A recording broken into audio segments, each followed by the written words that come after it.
जी नमस्कार दोस्तों, मैं रविंदर सिंह RWR क्लासेस में आपका स्वागत करता हूं। आज हम आपको बताते हैं कि आप CAPF में ऑफिसर कैसे बन सकते हैं, क्योंकि CAPF की अभी वैकेंसी निकली हुई है। जितने पर निकले हुए हैं इतने पहले कभी जल्दी से नहीं आते थे। 4-5 साल बाद इतने ज़्यादा पद आए हुए हैं, तो आप CAPF में ऑफिसर कैसे बन सकते हो, जैसे कि BSF, CRP, ITBP, CISF। इस सभी में क्या है, आप CAPF इसको बोलते हैं। इनमें आप सेंट्रल आर्म पुलिस फोर्स, इसमें ऑफिसर आप कैसे बन सकते हो। तो इसको एग्ज़ाम कौन कंडक्ट कराता है? UPSC इसका एग्ज़ाम कंडक्ट कराता है। आप ये समझ सकते हो UPSC जो एग्ज़ाम कंडक्ट कराता है वो किस लेवल की वैकेंसी होती है और कितना उसका एग्ज़ाम का लेवल क्या आता है। इसके बाद सब बारे में डिस्कस करूंगा और ये बताऊंगा जो CAPF में ऑफिसर बनता है उसकी नेचर ऑफ ड्यूटी क्या रहती है और वो कहाँ से कहाँ तक पहुँचा, यानी कि असिस्टेंट कमांडेंट से लेके deputy commandant, TOIC commandant, DIG, IG और ADG तक, यानी कि DG जो मेन फोर्स का कमांडर होता है उसको छोड़ के ADG तक आप बन सकते हो। एडिशनल डायरेक्टर जनरल तक आप पहुंच सकते हो। असिस्टेंट कमांडेंट की एक ऐसी पोस्ट है जहां पर प्रमोशन बहुत फास्ट होता है और क्या है, आपको सैलरी जो आपकी शुरुआती सैलरी होगी वो करीब आपकी 1 लाख से शुरू होने वाली है। 90 से 95 हज़ार, किसी की 1 लाख, किसी की 85 हज़ार, यानी कि 80,000 प्लस आपको सैलरी मिलने वाली है। पे लेवल इसका क्या रहता है? पे लेवल इसका 8 नंबर पे लेवल रहता है कि पे लेवल में इसको बांटा गया है। तो मैं चर्चा शुरू करता हूँ सेंट्रल आर्म पुलिस फोर्सेस के बारे में। जिन लोगों ने चैनल को सब्सक्राइब नहीं किया वो चैनल को सब्सक्राइब कर लें, जिससे कि आपको ये जानकारी मिलते रहे। और मैं ये भी बताऊंगा नेचर ऑफ ड्यूटी कैसी होती है और क्या क्या आपको ड्यूटी करना पड़ता है और कितनी बढ़िया जॉब है और कहाँ कहाँ आपकी पोस्टिंग हो सकती है। तो चर्चा शुरू करते हैं। जैसे CAPF में सेंट्रल आर्म पुलिस फोर्स में आपके टोटल 506 पद निकले हुए हैं। BSF में 186 पद, जिसमें कि सबसे ज़्यादा पद किसमें BSF में दिए हुए हैं। CRPF में सेंट्रल आर्म पुलिस फोर्स में 120 पद दिए गए हैं। CISF में 100 पद दिए गए हैं। ITBP में 58 पद और SSB में 42 पद दिए गए हैं। टोटल 506 पद दिए गए हैं। इसमें सबसे बड़ी बात है एज क्या ली जाएगी। एज, इसमें जो एज क्राइटेरिया लेना है 20 से 25 साल लेना है। तो 20 से 25 साल के बीच में जिसकी उम्र है वो क्या इसमें फॉर्म भर सकता है। दूसरा क्या है, SC ST OBC को इसमें छूट दी जाएगी जैसा सेंट्रल गवर्नमेंट में दिया जाता है। तो SC को 5 साल की छूट दी जाएगी, यानी कि 30 साल तक वाले फॉर्म भर सकते हैं और OBC वाले 3 साल तक छूट दी जाएगी, वो यानी कि 28 साल तक वाले फॉर्म भर सकते हैं। तो SC वाले 30 साल तक और OBC वाले 28 साल तक फॉर्म भर सकते हैं। अब सबसे बड़ी बात है इसका पेपर कैसे होगा, पेपर में क्या क्या आता है और सिलेक्शन के लिए कौन कौन से प्रोसेस होते हैं। तो पेपर इसमें आएगा 3 पार्ट में डिवाइड करूंगा। पहले आपका पेपर होगा, दूसरा क्या है फिजिकल होगा और तीसरा इंटरव्यू होगा।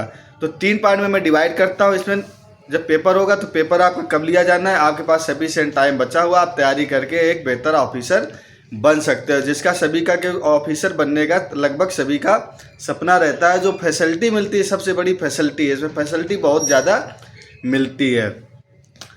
अब इसमें पेपर जो लिया जाएगा, पेपर आपको 4 अगस्त को लिया जाएगा। एक ही दिन में 2 पेपर हो जाते हैं। कितने पेपर होते हैं? एक दिन में 2 पेपर होते हैं। 2 पेपर में क्या होता है, पहला जो पेपर होता है 10 से 12 बजे तक 2 घंटे का पेपर होता है। ये 250 नंबरों का पेपर आपका लिया जाता है। इसमें क्या होता है, general intelligence GK GS mix होती है, यानी जनरल आपका पेपर होता है। उसमें कुछ रीजनिंग के 10-15 क्वेश्चन दिए गए होते हैं। 2-4 क्वेश्चन क्या है, मैथ के भी छोटे छोटे से क्वेश्चन दे दिए जाते हैं रीजनिंग लेवल के, ठीक है।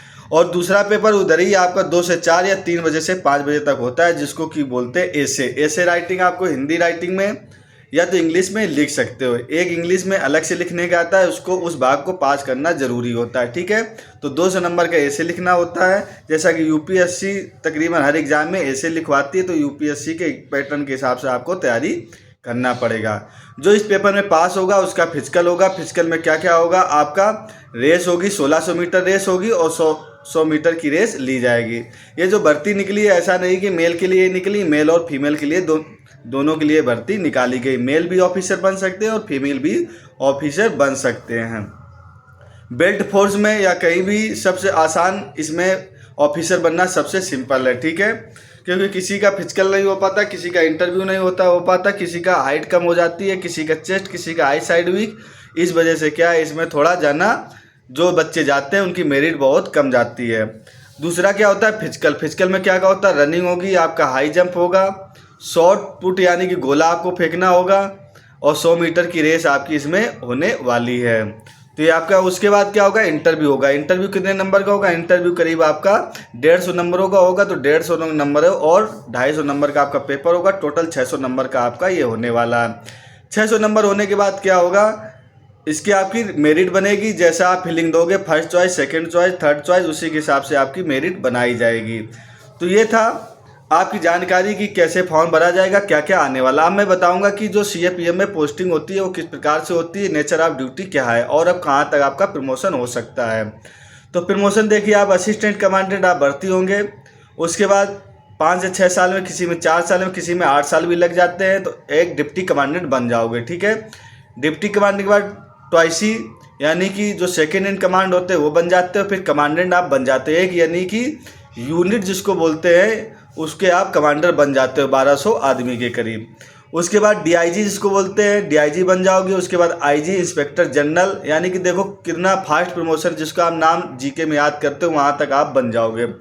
IG के बाद ADG तक इसमें प्रमोशन लेके जाते हैं, एडिशनल डायरेक्टर जनरल, यानी कि जो फोर्स जैसे SSB का फर्स्ट कमांडर कौन होता है, DG होता है, DG के नीचे ADG होता है। तो ADG तक आप प्रमोशन लेके पहुंच सकते हो। क्योंकि जो DG लेते हैं आजकल, पहले तो क्या होते हैं DG जो आजकल लेते हैं IPS आते हैं। IPS जो DG यानी कि आप फोर्स के सेकेंड इन कमांडर बन जाओगे लास्ट तक, जब तक भर्ती करोगे। और इसमें 60 साल तक नौकरी, यानी कि 62 साल तक आप नौकरी कर सकते हो। CAPM में आम वैसे इंस्पेक्टर तक को कितनी है, आपको 60 साल तक नौकरी। जब आप बड़े पद पर पहुंचेगा, IG DG बन जाओगे, तो 62 साल तक आपको नौकरी करने का मौका मिलेगा। अब मैं चर्चा करूंगी इसकी पोस्टिंग कहाँ होती है। मैंने एक पहले भी वीडियो बनाया था कि BSF की पोस्टिंग कहाँ बॉर्डर में होती है, CISF की, SSB की, अलग अलग जगह पोस्टिंग की जाती है। तो नेचर ऑफ ड्यूटी कैसी है, नेचर ऑफ ड्यूटी जब शुरू में भर्ती होगा तो एक के कंपनी के कमांडर होगे, करीब 132-33 आदमी होते हैं, उसके आप कमांडर लगोगे। और अच्छे से क्या आप उसके कमांडर, आप एक एज ए कमांडर ये ड्यूटी लास्ट तक करना पड़ेगा। ठीक है,